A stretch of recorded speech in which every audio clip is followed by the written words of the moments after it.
la poterie pour pouvoir faire les tuiles, quoi. Bon, tous les trois éléments là étaient séparés, quoi. Bon, mais avec ça, par exemple, à travers, comment dirais-je, le laboratoire, on peut voir tout ce qui est après, ce qui suit après l'alumine, si c'est le fer et si c'est l'argile et tout, on peut toujours classifier et quantifier, quoi. Oui. Donc, c'est ça l'avantage d'avoir une transformation directe sur place, non? Bon, c'est ça. Bon, déjà, le code minier actuel est là-dessus, quoi. À chaque 2 ou 3 ans, il faut passer du premier stade, du stade brut, au stade moins raffiné, et au stade raffiné, au stade, comment dirais-je, métallurgique, sidérurgique, etc., quoi. Donc, avec le code minier actuellement, presque tout cela existe là-dedans. Il suffit seulement de le suivre et de l'appliquer, quoi. Oui. Pour minimiser les pertes à partir des minéraux annexes qui se trouvent dans le minerai principal. Donc, c'est possible que Freya soit agrandi ou pour devenir une usine de transformation directe de l'aluminium? C'est fort possible parce que, chose, comment dirais-je, dans le cas de Péchiné, ça devrait continuer jusqu'à l'aluminium. Mais c'est après avoir découvert les gisements de gaz en Aquitaine que le projet de Freya a été réorienté maintenant, comment dirais-je, sur l'Aquitaine. Là-bas, autrement, ça allait produire directement l'aluminium. Sur place. Parce qu'une seule fois au stade de l'alumine, il s'agit seulement de faire les bacs d'électrolyse pour faire l'aluminium avec une grande quantité d'énergie, beaucoup plus que dans le cas de l'alumine, quoi. Oui. Bon, alors, quels sont les pays qui sont invités à venir exploiter ces différentes ressources minières en Guinée? Bon, ce qu'il faut constater, en 2011, à peu près, il y a eu 60 milliards de dollars d'intention d'investissement dans le domaine des mines, de la métallurgie, de la sidérurgie et des infrastructures de transport et de production. Bon, à l'époque, c'est la Corée du Sud qui était en tête comme pays intentionné, avec 48 milliards de dollars d'intention d'investissement, bon, qui n'ont pas réalisé. Mais actuellement, il faut le dire, toutes les grandes multinationales du monde, de l'Est, de l'Ouest, du Sud, du Nord africain, et tout sont présents en Guinée. Oui. Oui. Bon, alors, pour conclure, qu'est-ce qu'il faut faire? Qu'est-ce qu'il faut faire pour exploiter les mines en Guinée? Et c'est quoi l'avenir des mines pour la Guinée à côté de l'agriculture et de l'hydraulique, de l'eau? Bon. En fait, si vous parlez de l'avenir des mines en Guinée, il faut prendre d'abord l'exemple sur le premier cas, de 1948 à 1951, l'avenir de la Guinée française. Ça se basait sur l'exploitation rationnelle des mines et de l'agriculture de l'eau entre la France et la Guinée. Mais en ce moment, on ne savait pas que les mines étaient aussi importantes que c'était de taille mondiale. Mais maintenant qu'on le sait que c'est de taille mondiale, donc le monde entier est concerné. Ce que moi je peux dire à peu près, celui qui a qualifié de scandale géologique, moi je pourrais dire que peut-être les minéraux utiles en Guinée représentent les premières merveilles du monde. Parce qu'avant que les merveilles là ne soient découvertes, bien que ça soit découvert maintenant, mais c'est les premières merveilles du monde. Donc c'est une richesse, c'est un patrimoine mondial.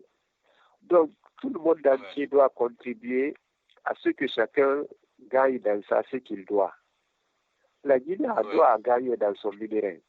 Les financiers, on doit gagner dans leurs capitaux apportés. Les industriels, on doit gagner dans leur technologie apportée, quoi. Donc, c'est à la portée du monde, en fait, quoi. Bon, il ne faut pas parler la Guinée seule gagne seulement, bon, pour la France, peut-être ils ont manqué de temps ou bien ils n'ont pas eu la présence d'esprit de pouvoir exploiter ensemble avec la Guinée à l'époque. Mais maintenant que ça se situe à une réserve, à un niveau mondial, l'échelle des réserves mondiales, il faut que tout le monde se mobilise pour investir en Guinée, pour valoriser au profit de tout le monde. Tout le monde gagne quelque chose, gagnant, il n'y a pas de problème. Ça n'inquiète personne. Ça, c'est quelque chose qui est à la taille mondiale, comme les États-Unis. Les ressources des États-Unis sont de taille mondiale, les ressources de la Russie sont de taille mondiale. La technologie allemande est de taille mondiale, la technologie française en matière agricole est de taille mondiale. Donc, tout le monde a de quoi apporter les capitaux pour soutenir la technologie. Je ne crois pas que ça puisse empêcher ou bien pour faire du mal à quelqu'un dans ça. Moi, c'est ça mon avis, quoi. Parce qu'en ce moment, prenons le climat, par exemple. Dans le cas du climat, aujourd'hui, on parle de choses du poumon, du deuxième lobe pulmonaire, l'Amazonie. Mais la zone africaine est plus vaste que l'Amazonie. La zone de l'Afrique centrale, à partir du bassin du Congo, est montée à la lisière du désert, qui est à peu près 10 millions de kilomètres carrés là-bas, qu'il faut reboiser et tout. Tout ça, la reboisie, c'est une richesse pour le monde entier. Donc, ce qu'il faut considérer, il ne faut pas considérer que les richesses guinéennes, c'est seulement pour la Guinée. Non, c'est les centaines de millions de bauxite qui ont été exportés. Quels sont les différents pays du monde que ça a servi? Quelles personnes, du contrat des milliards de personnes que ça a servi aujourd'hui? Mais on ne parlera pas de la Guinée là-bas. Donc, il faut compter l'exploitation de ces choses-là, mutualiser dans le monde. Bon, surtout, par exemple, même comme les Africains ont eu la présence d'esprit d'étendre leur marché au niveau continental, à savoir 1,2 milliard, bon, à peu près un PIB, bien sûr, aujourd'hui, que les gens considèrent comme constant, 400 milliards. Mais ça, c'est peu par rapport au potentiel de l'Afrique, c'est peu. C'est très peu. Bon, mais avec le nouveau marché, il y a d'espoir pour pouvoir surmonter tout ça. D'accord. Bon, alors nous tirons vers la fin. Pour conclure, parce que l'émission est tellement intéressante qu'on n'a pas assez de temps pour couvrir tout, mais bon, on essaie de brosser. Pour conclure, ce serait quoi la conclusion sur les mines en Guinée?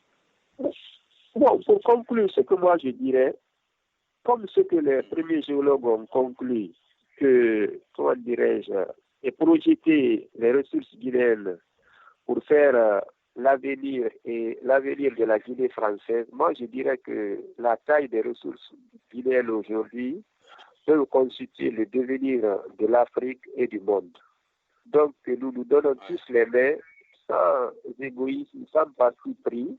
Ça nous sert tout le monde. Parce que, par exemple, la pluie, l'eau qui quitte la Guinée, qui s'évapore ici, on sait ça tombera où. L'eau qui s'évapore aux États-Unis, ça tombe où? À plus forte raison, maintenant, les richesses qui sont ici, ça servira à tout le monde parce que déjà, l'aluminium est un matériau recyclable. Le fer aussi est recyclable durant des années, l'or aussi est recyclable.